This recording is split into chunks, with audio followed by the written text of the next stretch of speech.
So I have Platinum on Spider-Man 2, and I spent around 40 hours on the game.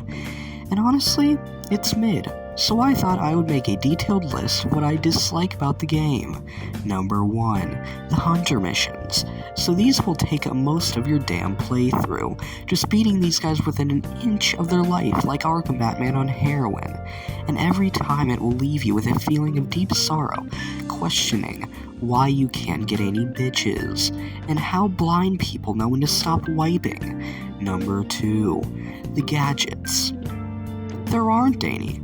I just beat the story on Spider-Man Remastered, and am currently working on the districts. The funnest part about the stealth was the gadgets, and for some reason Insomniac said why not, and deprived us of gadgets, like a character AI user deprived of human contact. I would hope they had gadgets back in Spider-Man 3, but let's be real. Insomniac will probably just give us green balls. Number 3, the suit. Now, I will admit, all the symbiote suits and a lot of the other suits are amazing, but if you haven't seen this suit on the internet, then you're probably never on the internet, which means you're probably like 70 years old or something.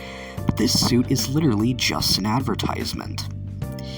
Not only that, but it looks ass, and it didn't fit with the story. Anyone who uses this suit can go gobble a chode. Number 4, the wall turning ability. Now, I will admit, I'll call my bad on this one. Technically, this is just an opinion, but still, why do I have to pay skill points for a basic maneuver? That's like making me pay skill points to just, swing.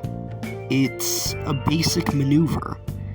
Number 5, the post-story game.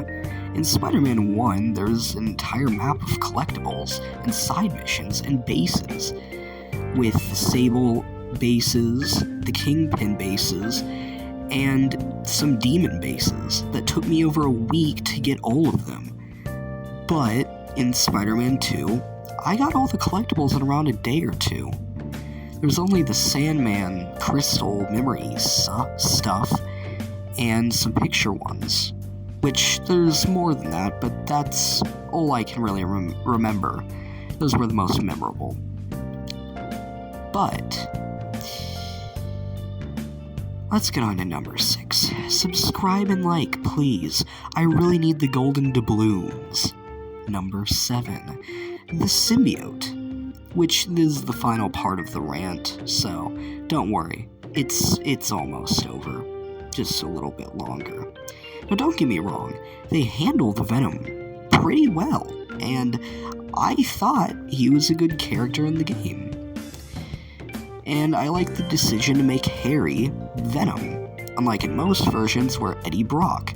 And I like that they didn't introduce Eddie Brock and try to make his whole character and establish Venom at the same time in only one game. So I like the choice, it just made more sense to make Harry. But I feel like they got rid of him way too soon. There are around 31 main missions, and Venom appears in the final act of the game, and gets defeated relatively fast. And most of the time Venom is bonded with Harry, you don't even see him fight. You only play about one mission where you play as Venom, and a few cutscenes, and the final boss fight. Other than that, I can't really think of any others, but there might be, just I can't really think of them at the moment. I wish they kept Venom in the game longer, just to show more of his character. I mean, in the comics, he's like a sort of anti-hero. In Spider-Man 2, they only showed him being like a monster, which I do like, but it would have been cool to see a sort of anti-hero Venom going along the streets biting people's heads off. But other than that, the game was pretty good. Overall, a solid 7 out of 10. Not perfect, it's not Game of the Year worthy, but not bad either. Remember to subscribe and like, or I will inflict violence upon you. That is not a threat, that is a promise.